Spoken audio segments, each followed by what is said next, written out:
Automated flows are the foundation of every successful email marketing strategy because when done right, they can bring upwards of 40% of your total revenue. And all those sales are completely automated. However, most brands that I spoke with either focus on flows that barely move the needle or they don't even know how to set them up in the first place. Either way, they're usually leaving tons of money on the table, which is why I'm going to be covering these 6 core flows that every brand needs and how you should go about setting them up the right way. So by the end of the video, you'll know exactly how to recreate high converting email flows for your brand, and these are the same strategies we actually use to help clients like BBomb generate over $1.3 million in just 30 days through email alone. But before we start setting anything up in Klaviyo, you need to understand why these flows are non-negotiables. And to make it really easy for you to follow along, I'll be splitting them up into 3 main categories. First, flows when someone first joins your list, which I think is most important, flows when they leave your website without buying, and flows for right after they make a purchase. It might not seem like a lot, but having these 3 categories allows you to send hyper relevant emails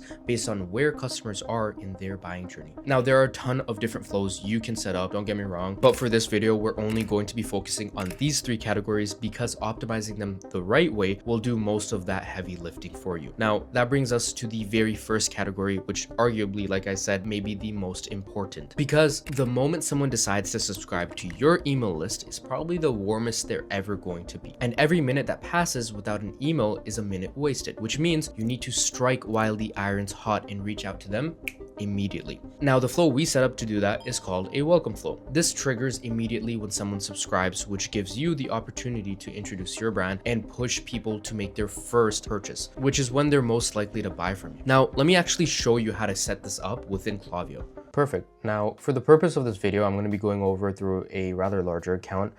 Just so you understand that at the scale that we're at right now, especially with our agency, we're working with a number of people at smaller scales that are doing maybe 500 to $1 million a month, and some people that are doing even in excess of 3 to 4 million a month. But even to show you at these larger scales, these accounts are doing extremely well with these structures, no matter what revenue mark they are. As you can see, in the last 30 days alone, we've gone ahead and been able to generate at least $400,000 for them, and this is a relatively down month for them. For example, the welcome series right here, this is a structure that we found after many years and many tests that works the best for us. And it's very simple, really. As soon as someone comes into the list and they go ahead and subscribe, we want to send them that first email immediately. We don't put any 5-minute delay, any 30-minute delay, 1-hour delay. I see a lot of brands doing that, and I think, like I mentioned previously, it's very important for you to strike while the iron's hot. So that's the most important thing, making sure that you send out an email immediately. As soon as they sign up, they're expecting that welcome offer, or in our case, their welcome email, and what's going to happen is they want to receive it immediately. So we go ahead, we do that with no time delay,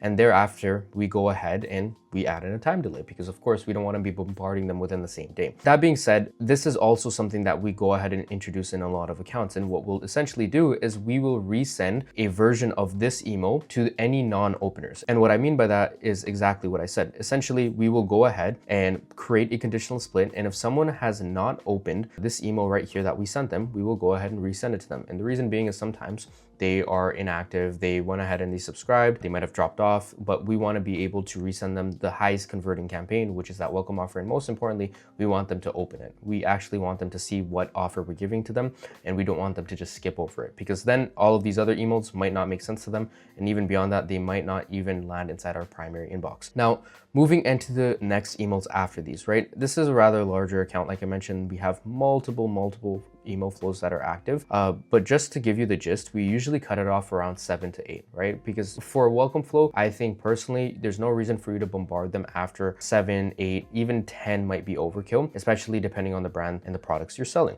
So for us, with this particular product, they're a men's accessory brand and they have multiple different SKUs. And whenever we release a new SKU, as you can see, is we go ahead and we tag on another email to the flow, another email. And as you can see is, new drop, we're introducing another product, right?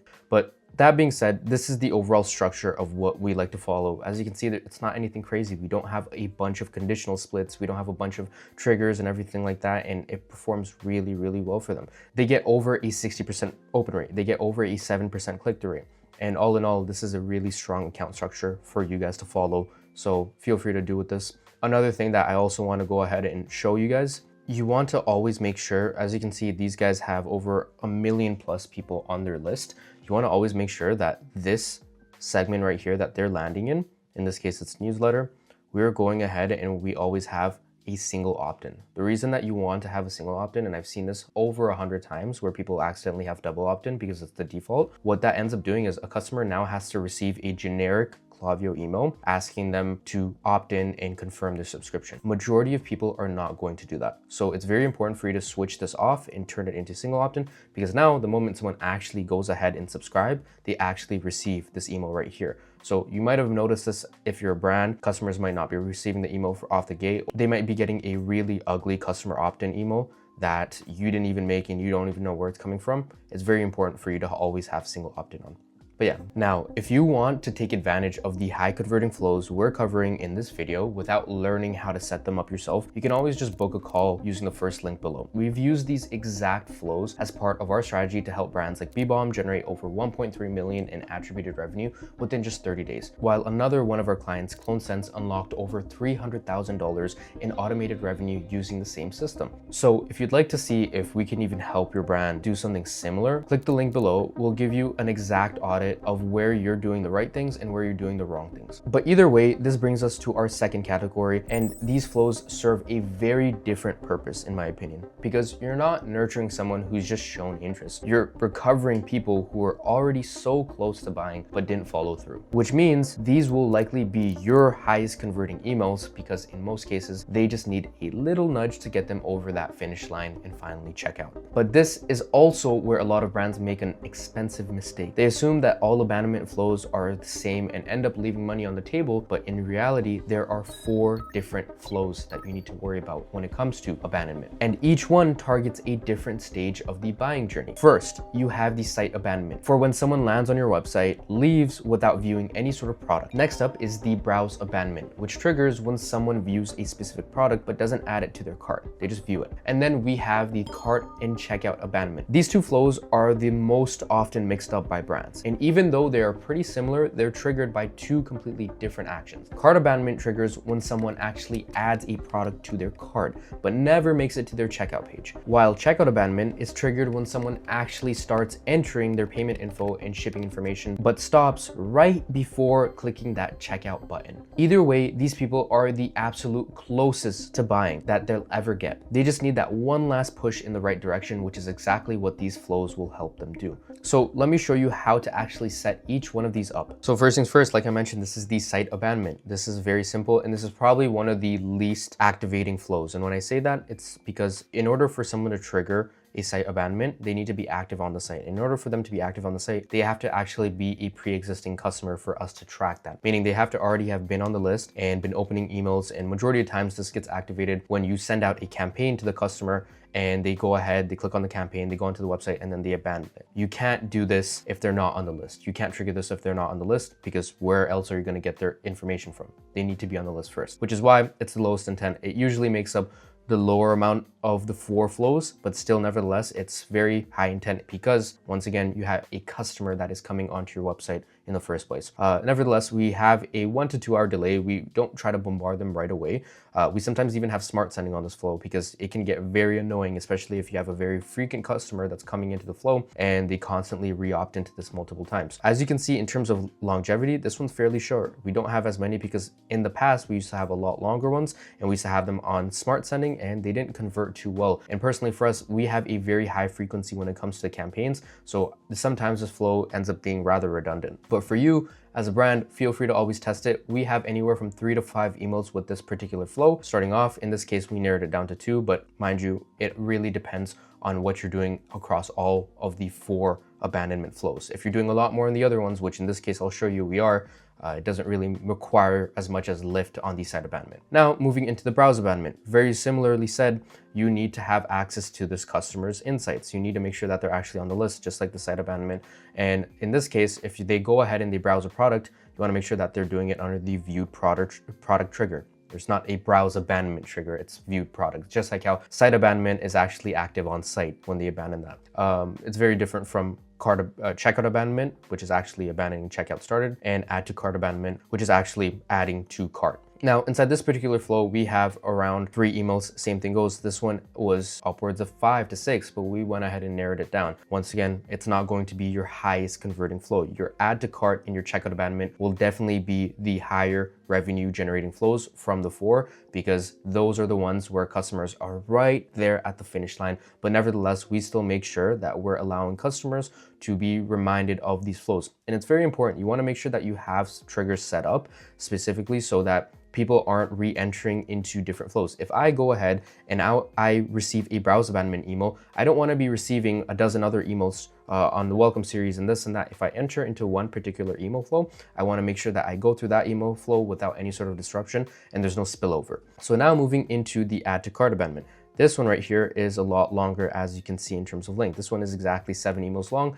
and it varies in terms of the incentives that we give them. So we might start off giving them a 10 to 15% off discount and then build up to a 20% by email 5. And maybe by email 7, we will give them a last ditch effort of 20 or 25% because we really want them to purchase. Once again, the add to cart abandonment is when someone just purely doesn't or misses their cart. They go ahead and they abandon their cart. So naturally, if they come into here and they don't end up purchasing, we want to make sure that we're sending them a series of emails that are effectively generating that revenue back and capturing that back.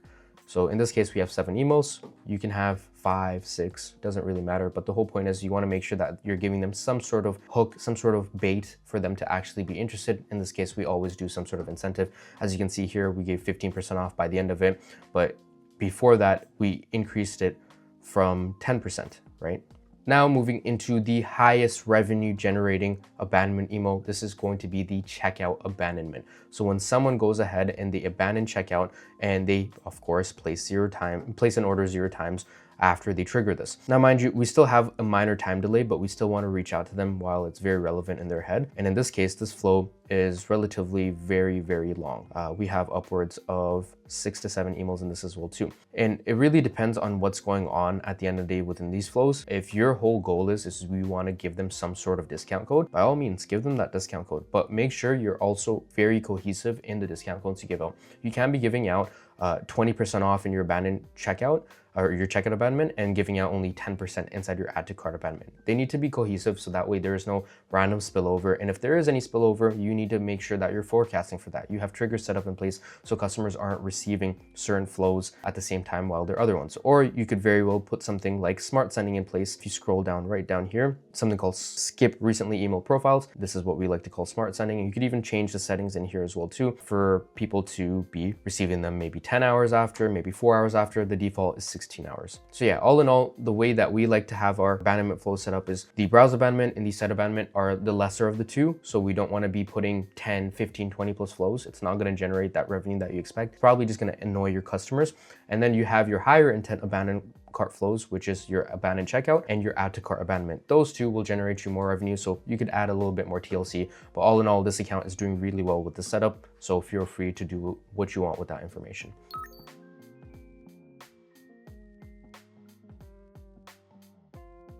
And that brings us to the last flow every brand needs, and that's a post-purchase upsell. You see, right after someone buys from you, they're excited, they're engaged, and they're actually paying attention to your emails. They're looking out for their order confirmation, they're looking out for anything and everything that has your name on it, which means this is your chance to get a second purchase. Yet a ton of brands completely waste the opportunity by not having a proper post-purchase flow at all, or just sending a generic thanks for ordering email. Now, when it comes to a post-purchase flow, a lot of people recommend a win-back flow as well, but I actually disagree, because by the time someone qualifies for a win back, they've probably already forgotten about you, moved on, or a competitor, or even worse, they lost interest entirely. So you're essentially trying to revive a dead relationship instead of nurturing it from the start. And that's why a post-purchase upsell is so critical, because it triggers when a customer is most likely to buy again. Now, let me show you how to set it up the right way. Right here, I'm going to show you exactly step by step what we do with this. So right after when someone places an order, we actually reach out to them within 7 minutes. Now, this used to be like 10 minutes, 5 minutes. The brand just wanted to do 7 minutes. By all means, it was something that's very short in terms of a time frame.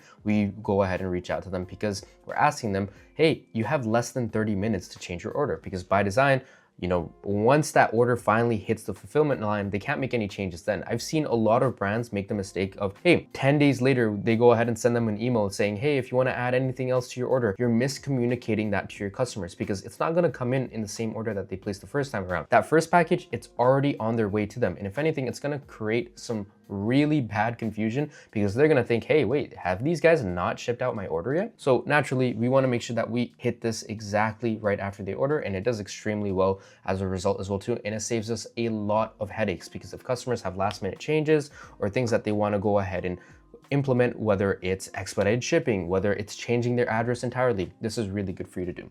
Then from there, we give it a little bit of a time delay and we wait 2 days, and we actually do this on a time delay and making sure that we're hitting them in the morning, because the first time that we want to hit them isn't in the evening or 2 days from when they ordered, especially considering they went ahead and ordered maybe at 9 p.m. Are we going to send them another email at 9 p.m. the following day? Probably not. So that's why it's very important for us to have some of these time delays, specifically going out and waiting until a time of day threshold, because we only want to be hitting them when they're most active, which is usually around morning to afternoon. Now, right here, we give them a special thanks and we offer them a discount code for them to add another thing to their order, because this is well within the parameters for us to go ahead and ship this out as a second order, not add it to your current order, to add it as a second order. That's the most important thing. You want to stress that to any and every customer that comes through, that, hey, if you're purchasing this, we will waive the shipping fee, but it's going to be coming in as a separate order, because this is the right way to do it. You don't want to be miscommunicating and saying, add this to your order when their first order has already shipped out. Now from there, in terms of the length of this flow, it's fairly long because we're actually promoting every and all new product that we went ahead and did. If you remember correctly, we're actually doing the same thing inside of our welcome series. Now, these are the two areas within your flows where you actually want to be promoting new products, because first off, a customer in the welcome series hasn't purchased yet. So you want to be promoting any and every product so they understand which products you have and the actual USPs and benefits behind it. And now in the post-purchase, they've already gone ahead and they purchased the product. So it's in your best interest if that second accessory, in this case, this is a men's accessory brand, if they are able to sell say a wallet and you're able to sell a attachment for that wallet, you're able to now go ahead and provide that as a viable upsell. So that's exactly what we're doing here. And as you can see, we have pretty long time delays in between it, because mind you, this is after a customer has purchased. We've already got them in the first time. We don't want to go ahead and harass and annoy them, especially if we're already sending out emails. And as you can see, we do have smart sending on some of these flows as well too, because if they're naturally receiving other emails on top of that, which is their customer service and their order update emails, we don't want them to be getting confused with these ones. All in all, this is a really strong structure as well, as you can see, and we always keep our flows linear because that's how it should be. You should be able to track each flow and how it's performing and where a customer is within each journey. And that's the best case scenario. Once again, this account is doing phenomenal. And over the past few years, we've been working with them. They've definitely grown. Some months they've done sub 1 million, some months they've done over 5 million. But the thing that has never failed or changed is the amount of revenue that we've been doing for them over the past few years. Now, we've been hovering at around 30%, not saying that every single brand that we've worked with has been able to attain 30%. It really depends on the brand. But what I will say is, as long as you have these core flows set up, you're already halfway there. The other half is just creating really strong campaigns. And I'd love to make a video on that, on how to actually implement really strong campaigns and the perfect cadence for that, that's able to get results like this in the last 30 days. Over $1.3 million of revenue and over $400,000 of that coming in from emails. And that's the complete guide to setting up the core email flows every e-commerce brand needs in 2026. But automated flows, like I mentioned, are only one part of a successful email strategy. So if you want to see the entire email system we use to help an e-commerce brand make over $1 million in just 12 hours, watch this next video and I'll see you there.